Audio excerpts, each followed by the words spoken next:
Hi everyone, my name is Shital Patel. I am a therapist at Perry Counseling, Healing, and Recovery here in Charlotte. Actually, we do video and phone and remote, so even if you're outside of Charlotte, we can help you out if you're looking for assistance as well. But here I wanted to talk a little bit about the grounding skills, talk about what is grounding and how grounding can be helpful. And may be able to help you guys in kind of navigating some of these uncertain times that we're in together. Again, my name is Shital, and I'll say my name a couple of times since I know it's a little bit harder to pronounce than most other names that you might be used to. Shital rhymes with lethal, so that's a good way to remember it, and I promise I did not come up with that. Lethal Shital worked a lot better when I used to be an attorney before I changed over to being a counselor, so the career change thing is a longer story, so I won't get into that one. Again, my name is Shital, and I am a therapist. I'm also a daughter and an aunt and a friend and a volunteer, a former attorney, a business person, coach, and just kind of all around, I'm in this with you guys too. And so I thought I would talk a little bit about the skill of grounding, what grounding is, and actually why that might be helpful in kind of managing a little bit about what we're all kind of going through in this really interesting time. So what is grounding? Grounding means to be really present, to get back into your body. And sometimes you'll know that you're not grounded because you just don't feel quite like yourself. You feel maybe disconnected. Some of you might have like a racing heartbeat, or you feel just spacey, not quite yourself. If you don't feel quite like yourself, that's a good sign that you might not be feeling grounded, and it could be helpful to try to practice some of these skills so that you can get back into a place where you feel like you're making decisions from a good place, that you feel like you're kind of being your best self. And being connected in your body is a good, safe place to start with grounding. Some of the terms that I might use around here, we'll talk about using food as coping, and the reason for that is that a lot of the clients that I work with may be struggling with binge eating or emotional eating, negative body image, and so if that's not something that applies to you, that's okay. You might be using other kind of strategies to manage some of the uncertainty, anxiety that's going on, or maybe you have an unhelpful habit that you're trying to work to change. I think anything that we're working on to try to make positive life changes, now is still a good time to do that good work. And to get into a frame of mind where you can kind of think more strategically around that, grounding would be really helpful. So there's a lot of different things that you can do for grounding. Again, being connected with your body is the most important piece. And so how do we get back into our body? So we really respond positively towards a state of relaxation, getting back into ease. And so how do we do that? One way that we can do that is through repetitious activities.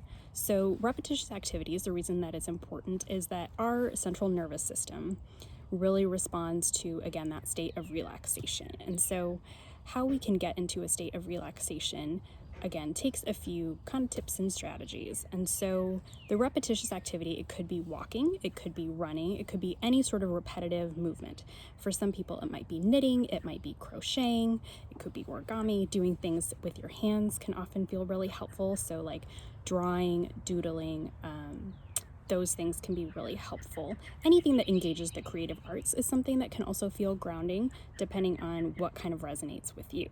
It could be cooking, it could be dancing, it could be any mindfulness activity that gets you back into the present moment. It might be singing, so it's really hard to get into a worry spiral when you're singing. So maybe you're singing in your car, maybe you're singing in the shower, maybe you're singing outside. Getting into a place where you are using your voice. Journaling can be grounding for some people. Journaling may not always be helpful if it's a place where you may just start to kind of ruminate and worry in the written way instead. So a few other activities. So you might like something like I mentioned, drawing. So the arts are really important. So you can use stuff like adult coloring books. This is a fun one, celebrity mugshots, if that's something that you're into. If you like something that is more like flowers, trees, something a little bit more plain. Inspirational quotes, drawings, that's always a fun one. I think that sometimes reading can be helpful if it's something that you're working on to try to change, something that you're actively working on, and resourcing yourself. So kind of increasing your knowledge at this time around what it is that you're trying to work on. So this is one that I often recommend that I work on with clients, intuitive eating. That's a really good one to help resource you.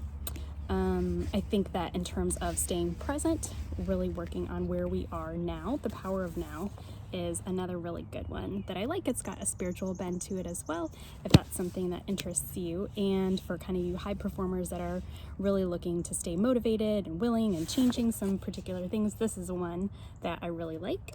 Sorry, I should turn it the other way. High Performance Habits by Brandon Burchard. That's a pretty good one that I've read with clients as well. Other things that you can do for grounding. So even stamping your feet, like literally trying to stay grounded, getting back into your physical body. It could be stamping your feet. Again, it could be walking, it could be running. Going outside can feel really grounding. That's part of the reason why I made this video outside, because I wanted to encourage all of us to find a space in nature.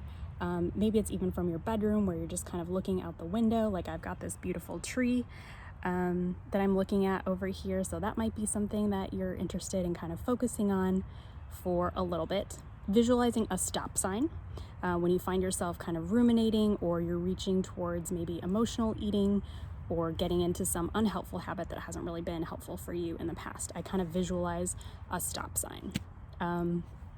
The 15-minute delay and distract is a skill that I often really use for grounding when you're having kind of an urge to do something that hasn't really been helpful in the past, whether it's like call someone that you've been in an unhealthy relationship with. Again, it could be emotional eating, it could be avoiding or isolating. It's that thing that you do that you know that's probably not that helpful for you. So if we can kind of do something for at least 15 minutes to delay and distract that, then getting grounded and back into your body will help you make a decision from what we would call like a wise-minded place. Again, there's lots of activities. There's actually a worksheet that I use with my clients on ideas to facilitate grounding as well. So I won't read them all to you because there's like 30 of them on there. But I would say keep it simple. If you are someone who is inclined towards faith and spirituality, doing the Serenity Prayer can feel like something that is really helpful for you as well, but really keeping it simple. Again, we're all out here trying to help one another. Connecting with someone is really important. If you are feeling isolated, phoning a friend. There are a lot of group supports that are online as well now, whether they're 12-step groups or other kind of online groups.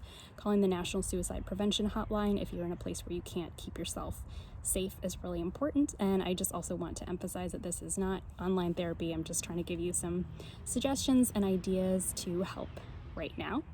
I will also give you my contact information in case it would feel helpful for you, or you're looking for some support, counseling, coaching, things like that.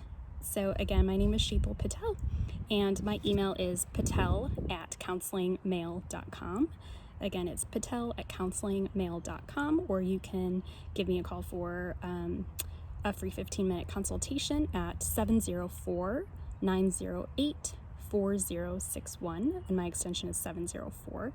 So I'll give you that number one more time. It's 704-908-4061, and my extension is 704. You can also find us online at justinperrycounseling.com. Again, it's justinperrycounseling.com, and I hope this has been helpful, and I'll talk to you soon.